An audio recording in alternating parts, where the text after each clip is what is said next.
दोस्तों, आज की स्टोरी में आप देखेंगे कि कैसे भगवान बुद्ध ने एक मरे हुए इंसान को जिंदा कर दिया।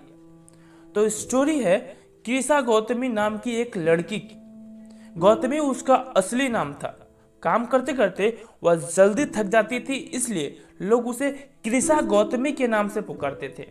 गौतमी ने जवानी में प्रवेश किया और उसका विवाह हो गया। गौतमी गरीब घराने की थी, इसलिए उसके ससुराल के लोग उसका आदर सम्मान नहीं करते थे।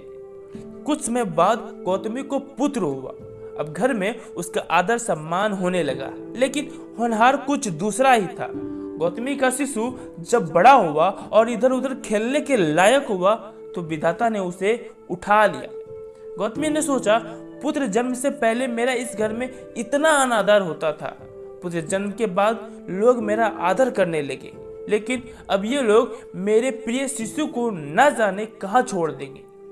गौतमी अपने मृत पुत्र को गोद में लिए घर घर दवा मांगती फिरने लगी। लोग ताली बजाकर हंसी ठहाका करते और कहते, पगली, कहीं मरे हुए की भी दवा होती है। किसी भले आदमी को गौतमी पर बहुत दया आई। उसने सोचा, इसमें इस बेचारी का क्या दोष, या पुत्र शोक से पागल हो गई है, इसकी दवा बुद्ध भगवान को छोड़कर और किसी के पास नहीं है। उसने कहा, माँ, तुम बुद्ध भगवान के पास जाकर उनसे पूछो। गौतमी अपने शिशु को गोद में ले जहाँ बुद्ध पालथी मार बैठे थे पहुंची और अभिवादन करके बोली, महाराज, मेरे पुत्र को दवा दीजिए। भगवान बुद्ध ने कहा, तूने अच्छा किया जो यहाँ चली आई।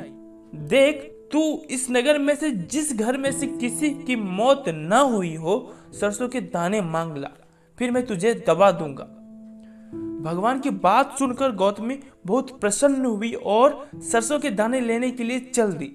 पहले घर में जाकर उसने निवेदन किया, देखिए, भगवान बुद्ध ने मुझे आप लोगों के घर से सरसों मांगकर लाने को कहा है। आप लोग सरसों देने की कृपा करें। गौतमी की यह बात सुनकर एक आदमी झट से घर में घुसा और सरसों के दाने ले आया और गौतमी को देने लगा। गौतमी ने पूछा, पहले यह बताइए कि इस घर में से किसी की मौत तो नहीं हुई है।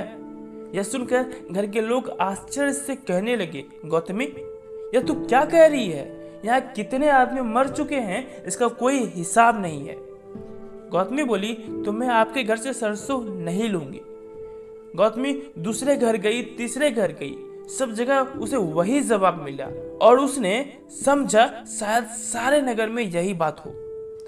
तभी से एकदम ध्यान आया कि भगवान बुद्ध ने शायद जानबूझकर ही मुझे सरसों मांगने के लिए भेजा है। वह जल्दी ही अपने मृत पुत्र को नगर के बाहर शमशान में ले गई। उसे अपने हाथ में लेकर बोली, प्रिय पुत्र, मैंने समझा था शायद तुम्हें अकेले मरने के लिए पैदा हुए हो, लेकिन अब मुझे मालूम हुआ कि मौत सबके लिए है। जो पैदा हुआ है उसे एक न एक दिन अवश्य मरना है। इतना कहकर अपने पुत्र को शमशान में रख वहां से लौट आई। लौटकर गौतमी बुद्ध के पास गई। तभी बुद्ध ने पूछा, गौतमी, सरसों के दाने मिल गए? तभी गौतमी बोली, भगवान, सरसों नहीं चाहिए, उनका काम हो गया है। ऐसा बोलकर वह वहां से चली गई। धन्यवाद दोस्तों, कहानी कैसे लगी कमेंट में जरूर बताइएगा, क्योंकि मैंने पहले ही बताया है कि कहानियां आईना होती है हमारी जिंदगी का, और ये कहानियां हमें जरूर सुननी चाहिए। ऐसे ही कहानियां सुनना चाहते हो तो चैनल को सब्सक्राइब करो। धन्यवाद, जय हिंद।